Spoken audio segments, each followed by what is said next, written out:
দিলাম SSC banking, railway, state PCS, তারপর SSC CGL, MTS এর যে পুরনো প্রিভিয়াস যে ক্লাসের যে অঙ্ক, সেটা রিভিশন সিরিজ এটা একটা।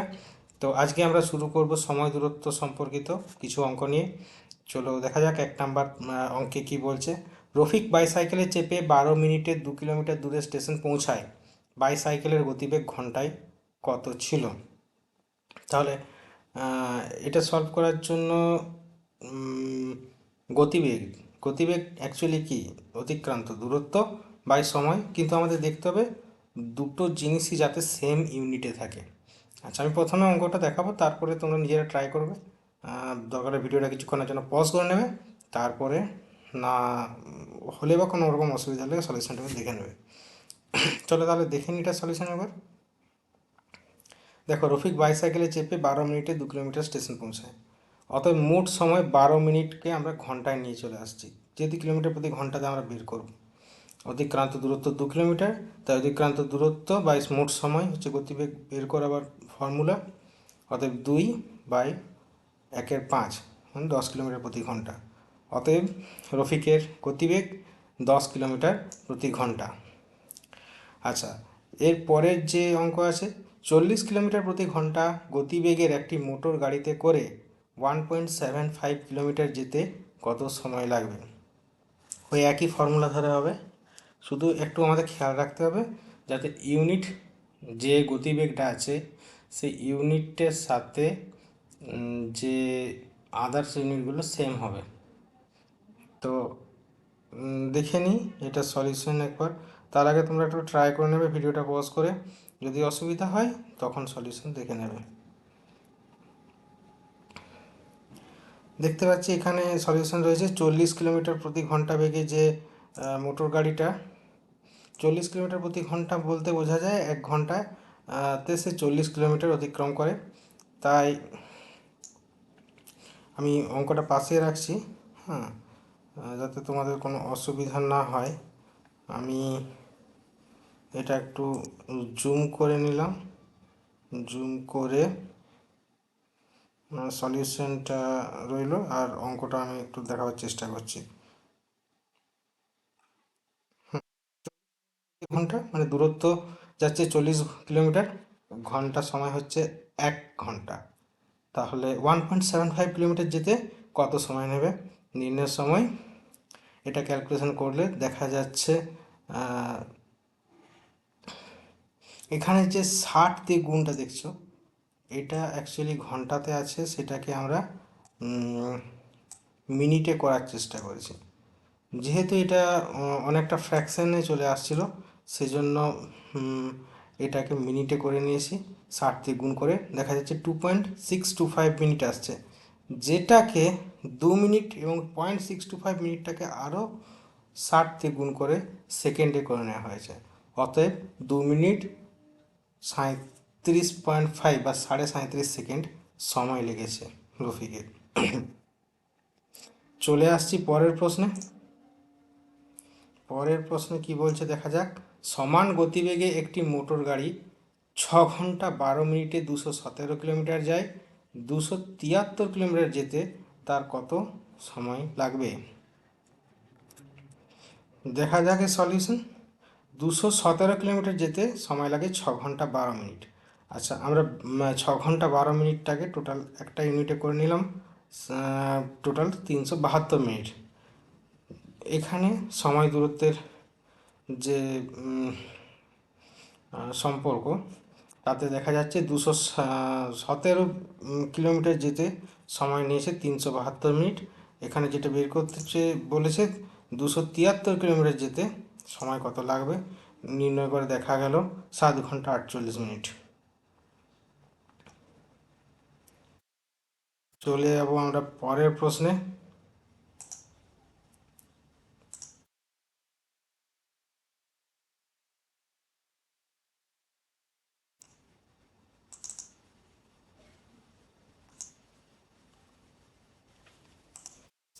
Question number 4। একজন মোটর সাইকেল আরোহী 2 ঘন্টা 5 মিনিটে 100 কিলোমিটার দূরত্ব যায় আরেকজন বাইসাইকেল আরোহী সেই দূরত্ব যেতে 6 ঘন্টা 40 মিনিট সময় নেয়। মোটর সাইকেল ও বাইসাইকেলের গতিবেগের অনুপাত নির্ণয় করো। তাহলে আমাদের এটা সেপারেট সেপারেট বের করতে হবে। তো সেই মতো আমরা দেখি। একজন মোটর সাইকেল আরোহী 2 ঘন্টা 5 মিনিটে 100 কিলোমিটার দূরত্ব যায়। অতএব ওই গতিবেগ অতিক্রান্ত দূরত্ব বাই মোট সময় কিমি বা ঘন্টাতে আমরা করে নিলাম, দেখা গেল 48 কিলোমিটার প্রতি ঘন্টা। আর একজন বাইসাইকেল আরোহী সেম বার করে দেখা গেল 100 কিলোমিটার দূরত্ব যেতে 6 ঘন্টা 40 মিনিট, মানে 6 ঘন্টা 40 মিনিটকে ঘন্টাতে করে নেওয়া হলো, 20/3 ঘন্টা সময় নেই। বাইসাইকেলের গতিবেগ অতিক্রান্ত দূরত্ব 100 কিলোমিটার বাই সময় 20/3, দেখা গেল 15 কিলোমিটার প্রতি ঘন্টা। এবার দুটার অনুপাত করে 16:5 এটা অনুপাত বেরোলো। এরপর আমরা 5 নাম্বার প্রশ্নের দিকে যাব।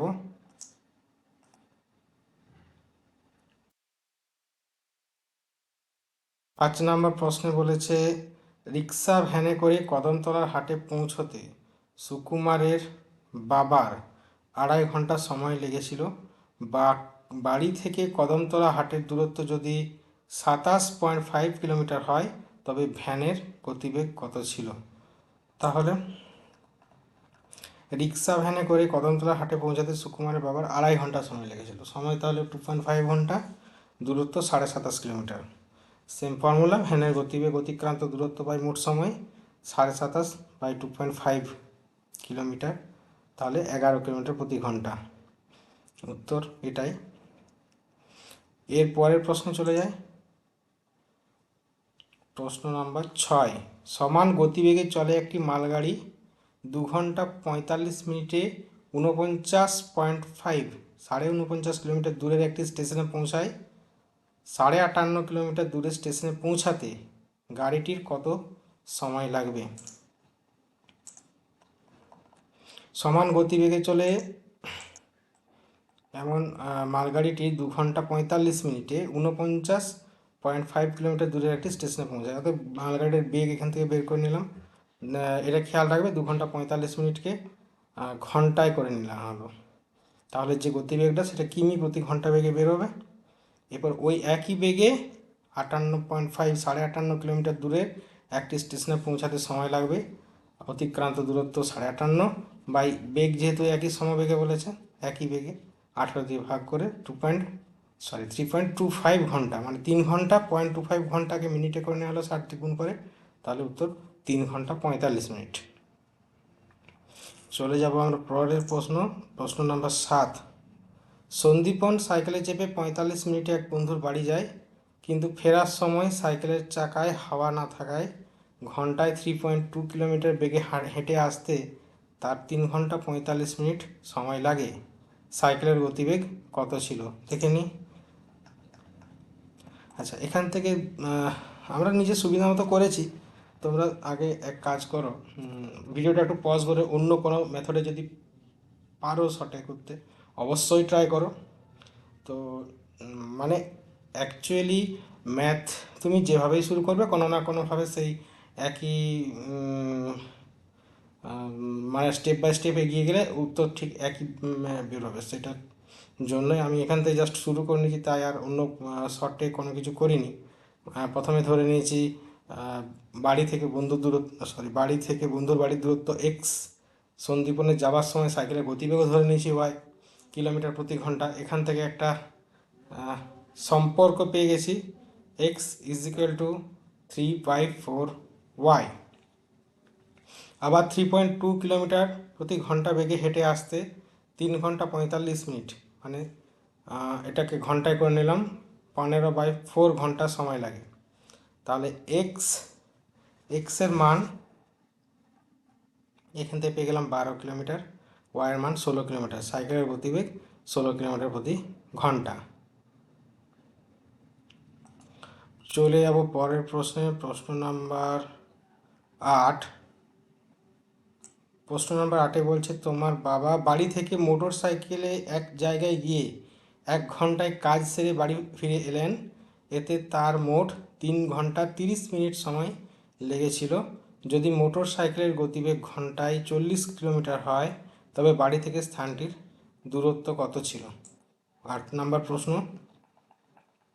ধরে নিচ্ছি বাড়ি থেকে গন্তব্যস্থানের দূরত্বটা এক্স, মোট সময় লেগেছে 3 ঘন্টা 30 মিনিট, এটাকে ঘন্টায় করে নেওয়া হলো 7/2 ঘন্টা, যাতায়াতের মোট সময় 7।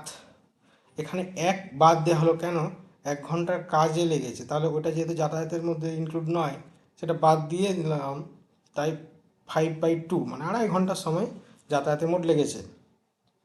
মোটর সাইকেলের যেহেতু গতিবেগ 40 কিলোমিটার প্রতি ঘন্টা, তাই বাড়ি থেকে স্থানটির মোট দূরত্ব, এখানে দেখতে হবে যাতায়াতের মোট সময় বলেছে 5/2 ঘন্টা, মানে গিয়ে যাওয়া এবং আসা, তাই দূরত্ব তার হাফ হবে, অর্ধেক হবে, তাই এটা হাফ দিয়েও আবার গুণ করা হয়েছে। অতএব বাড়ি থেকে স্থানটির দূরত্ব 50 কিলোমিটার। ওই জায়গাটা একটু খেয়াল রাখবে। চলে যাব পরের প্রশ্ন, প্রশ্ন নাম্বার 9। একটি বাস সকাল 7টা 30 মিনিটে কলকাতা থেকে রওনা হয়ে কোথাও না থেমে 12টার সময় দীঘায় পৌঁছায়। যদি বাসটির গতিবেগ ঘন্টায় 45 কিলোমিটার হয় তবে কলকাতা থেকে দীঘার দূরত্ব কত? এটা আমরা প্রথমে বের করে নেব কতক্ষণ সময় লেগেছে। 7টা 30 মিনিটে গাড়িটা ছেড়েছে, 12টার সময় পৌঁছেছে, এটা বিয়োগ করে 4 ঘন্টা 30 মিনিট বেরোলো। আচ্ছা, এটা বিয়োগ করতে নিশ্চয়ই সবাই জানো, তাও আমি এবার বলে দিই। যখন দেখবে উপরটা ছোট আছে তখন এখানটা মনে মনে 60 ধরে নেবে, তারপর এটা মাইনাস করবে। যখন এখানটা 60 ধরে নেওয়া হলো সেই জন্য ঘন্টায় 1 এখানে যোগ করে দেবে, এখানে 7-এর জায়গায় 8, এরপরে এটা মাইনাস করে দেবে, তাহলে দেখো শর্টে বেরিয়ে যাচ্ছে 4 ঘন্টা 30 মিনিট। এরপর বাসটির গতিবেগ 45 কিলোমিটার প্রতি ঘন্টা, এইটা অতএব অতিক্রান্ত দূরত্ব গতিবেগ ইন্টু সময় 202.5 কিলোমিটার। অতএব কলকাতা থেকে দীঘার দূরত্ব 202.5 কিমি। এর পরের প্রশ্নে আসি, প্রশ্ন নাম্বার 10। প্রশ্ন নাম্বার 10-এ কি বলছে? দুই বন্ধু একই সময়ে একই জায়গা থেকে, একজন সাইকেলে অন্যজন রিক্সায়, 39 কিলোমিটার দূরে একটি জায়গায় যাবে বলে রওনা হয়। প্রথমজন পৌঁছায় 2 ঘন্টা 10 মিনিট পর, দ্বিতীয়জন পৌঁছায় আরও 1 ঘন্টা 2 মিনিট পর। সাইকেল ও রিক্সার গতিবেগ নির্ণয় করো। আচ্ছা, এখানে সাইকেলে যাচ্ছে এবং রিক্সায় যাচ্ছে 39 কিলোমিটার দূরত্ব। প্রথমজন সাইকেলে পৌঁছেছে 2 ঘন্টা 10 মিনিট পর, অতএব ঘন্টায় করে নিলাম। দ্বিতীয়জন পৌঁছবে তার থেকেও 1 ঘন্টা 2 মিনিট পর, তাহলে টোটাল সময়টা নিয়ে নিলাম। এবার সাইকেলের গতিবেগ টোটাল দূরত্ব 39 কিলোমিটার, যেহেতু সেম দুজনকার ক্ষেত্রেই, দিয়ে ভাগ করে পেয়ে গেলাম। রিক্সার গতিবেগও সেরকমভাবে বের করে নেওয়া হলো। আশা করি তোমাদের এই ভিডিওগুলো কিছু হলেও সুবিধা হচ্ছে। তাও আমাকে কমেন্ট করে জানাতেই পারো যে আরও কোন কোন সিরিজের ভিডিও তোমাদের করলে কিছুটা হলেও তোমাদের সাহায্য হবে, সেরকম জানাও, আমি চেষ্টা করব পরের ভিডিও সিরিজে সেগুলো আপলোড করার। ঠিক আছে, সবাই প্র্যাকটিস করো ভালোভাবে, পরের ভিডিওতে দেখা হচ্ছে।